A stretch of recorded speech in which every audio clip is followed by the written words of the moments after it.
What's going on, guys? Welcome back to the channel. This is our Talaria Sting MX-5. You guys have probably seen it in many of our other videos. We've done a full review, range test, and we've installed a lot of upgraded parts already. Today, we have added a few new things to the bike. We have a full custom decal kit by ECD Wraps. We'll leave a link down in the video description. Awesome design, and we're super stoked on it. But today, the main point of our video is we're gonna add more power to this MX-5. It already has 13.5 kilowatts, which is a lot. The bike already goes 60 miles an hour, but we want it to be even faster. So today we're gonna add an EBMX X9000 controller. For this video, we're not gonna be showing you how to install this controller on the MX-5. For that, head on over to our TB Electric YouTube channel, link in the video description, for that full install process so you guys can do it super easily. Now, guess what? Now it's installed. And apart from the bike looking super clean, it actually hasn't been. We installed it 5 days ago. It's a different day. The ECD wrap is looking super nice. We gave it a nice bath. But in the last 5 days, we've been using this controller, testing it out. We've done some nice off-road rides, some street rides. We've done some kind of comparing it to other bikes to see how fast it is. And now it's time to show you guys that. With that, let's head outside. We're about to drag race our upgraded MX-5 versus this stock one, but if you guys haven't already entered, we are giving away a brand new Talaria MX-5 just like this one. It'll be brand new in a box. It's gonna get shipped to your doorstep. So right now, October 15th, we are now doing 5 times bonus entries. So you can pick up a t-shirt just like this one here. You can get 2,500 points. You guys gotta click the link in the video description. There's a bunch of ways to enter. Go get them because it ends October 31st, Halloween night. Let's go drag race. Okay, time for a drag race. I am on the upgraded MX-5. Reed is on a totally stock Talaria Sting MX-5. We both weigh the same. Let's see what this added controller does. I have no clue. I haven't tested it yet. You ready? 3, 2, 1, go. Wait a minute. Oh no.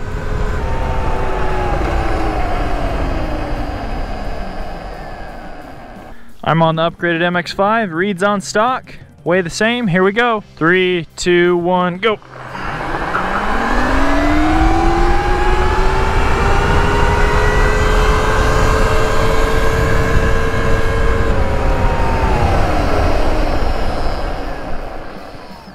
All right, we're doing more drag race testing. Reed's on our stock MX-5, except now it has the ground wire tires on it from this bike, and this bike has stock tires.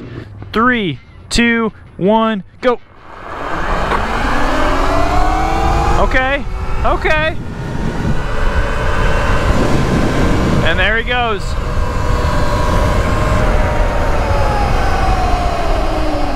That was closer. Those tires slowed that bike down, and not having those tires sped this bike up. And that, you know, closed the gap, and, you know, I passed for a minute, but then his top speed's still higher for the settings I have. We've been experimenting with different settings, and you can get more power down low, but you lose top speed. With other settings, you can gain a little bit of top speed, but you lose the low down power. So it's stuff you can do with a controller, but it's not enough to justify $1,000. All right, we're jumping back in the garage to talk about a few things. As you guys could see in those drag races, didn't quite go as we were expecting. I, after riding this bike the last few days, generally thought it was faster than a stock bike. Let's talk about what happens when you put a controller on a bike with a stock battery. This isn't a stock battery, of course. This is right here. So what happens is a battery has a BMS, that's called the Battery Management System. It's basically the brain of a battery. It has all the safety protocols that only allow a certain amount of power for a controller to pull out of a battery. If the controller tries to pull too much, the BMS trips and it cuts all power to protect itself. So that's a good thing. So what happens is when you put an aftermarket controller on a bike, then the company who created the aftermarket controller has to figure out the best settings and the most amount of power that it's allowed to pull without the BMS tripping. Because you don't want that while you're riding, it to just cut your power and you have to wait for the BMS to come back on. It's not damaging the battery to have it trip, but you don't want it to trip all the time, right? It's annoying. So back to our controller. EBMX has done the best job that they could in trying to pull as much power from this. But that's basically the limitation, is what we were seeing in those drag races. Moving on to the stock controller and why it's just as fast as an upgraded controller, it's because Talaria at the factory is able to perfectly program a controller for their own battery, and their ability to mesh the controller and battery and motor together is better than pretty much any aftermarket company could do to a certain extent. Oftentimes stock batteries have more to give, but in this case, it's kind of like a few other bikes we've tested, like the Talaria XXX. It's just that BMS is limiting us. Maybe the battery has more, but the BMS says no. That's all that you're allowed to pull out. So I just want to reiterate one thing, and that's that it's not the X9000's fault. This is not a bad controller. We run it on all of our other bikes, and we've seen incredible performance out of it. You know, true bikes like our Sur-Ron that goes 96 miles an hour, these bikes that have really crazy performance, it's just, that's all that they're able to pull from this stock battery. As you guys will see in a minute on the video, when we add this upgraded battery, it's a whole different story. Well guys, as you can see in those drag races, we didn't really see an increase in performance. I thought the bike was faster. Like, I legitimately, the last 5 days riding it on trail ride and stuff, I thought it was faster. We didn't have another stock MX-5 yet that we could drag race and compare it with, but I did think it was faster. So that kind of leaves us to the point is it worth upgrading to this controller if you're gonna keep your stock battery? And I think the answer to that is no for the majority of people. Obviously there is other settings you can change. You can play around with some more stuff than you can on a stock bike, but I don't know if that's worth, you know, the price of a controller. So, I mean, if you guys didn't think we were unbiased before, we sell these controllers, we don't even sell these bikes, and we're kind of telling you not to buy a controller. So here we are, but now what we're gonna try is putting a upgraded race battery out of Alex's bike in this and see how it compares then to Alex's bike. And basically then at that point, we're comparing stock MX-5 motor versus stock MX-4 motor, because from what I understand, this MX-5 motor has a lot more power to give than the MX-4 did. So let's go swap those, see what real power we can get out of this bike with a battery. Real quick, I'm doing a product highlight. Everybody's been asking us for like the last year for carbon parts for their Talaria, and finally there are some. Check these out. eMoto X, we just listed these on our website. This is the gearbox cover. Looks super nice, real carbon. This is not just plasti dipped, this is real carbon. And if we move up here, we have a horn delete cover. So if you want to remove your horn, you can pop this baby on there. Look how clean and fresh that looks. Again, real carbon, looking nice. And then the last piece up here is the key plate. So that is looking fresh and clean. Looks super nice. So if you guys are interested in these, check the link in the video description. Head on over to tbelectricmoto.com and you can get these right now. I think there's going to be more carbon pieces coming too for other Talaria components, E-Ride. It's going to be super cool, so keep watching. Time for another drag race. Reed is on Alex's bike, which has heavy 18 21-inch wheels, same controller, and an upgraded 72-volt battery, but it does have a stock motor, and that's its limitation. I'm on the MX-5 with just the upgraded controller. Okay, here we go. We both weigh the same. 3, 2, 1, go. Oh! Oh, there he goes. He's got more top end on me. Okay. Wow, not bad though.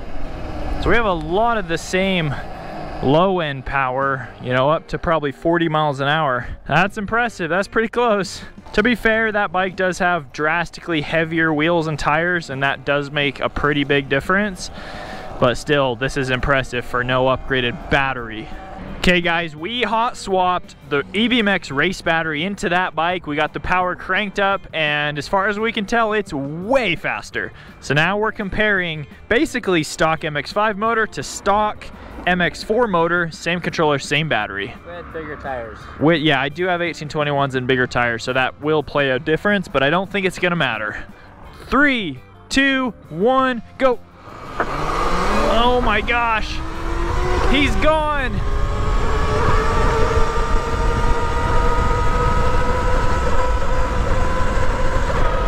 He was gone.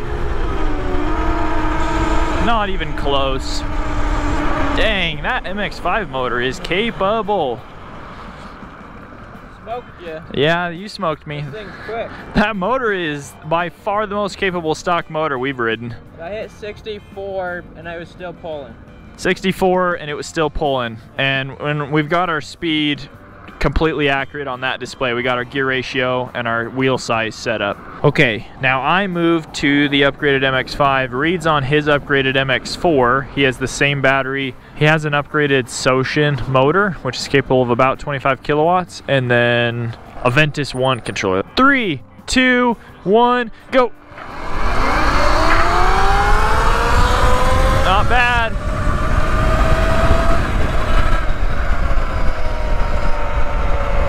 Oh yeah, we were braking there, so we're not breaking the law too much.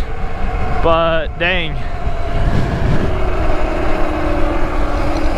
That thing's still a chunk faster, but this is still really fast. That's crazy for a stock bike. Yeah, this is crazy for stock motor. I mean, you guys saw the difference between Alex's bike versus this, and that's what we were pretty much previously dealing with for upgraded bikes with stock motors, and now this is a whole nother league. Okay, we're gonna do a roll race from about 10. You ready? 3, 2, 1, go! There he goes. We're doing 50, 60, 65. All right, that was pretty good. All right, so we're back from all of our testing and our drag racing. We haven't ridden this bike off-road yet to kind of see how the motor performs with heat, but we want to show you guys how the fitment is on some of these upgraded batteries. So as you guys know, you can just remove your lid, which is super nice. You do have this plate right here, and this is designed to basically hold the battery in. It's a really nice system for the stock battery. We have the EBMX 72 volt 42 amp hour battery in here. So the battery fits perfectly in the compartment, but there is a gap between the lid and this because this battery is shorter than the MX-5. So you could still fit it by, putting a towel or some foam or something in here so it doesn't rattle around as much as it would with this lid. Or we're attempting to take off our MX-4 lid and put it on this and see if it's a direct fit, because that would also be an option.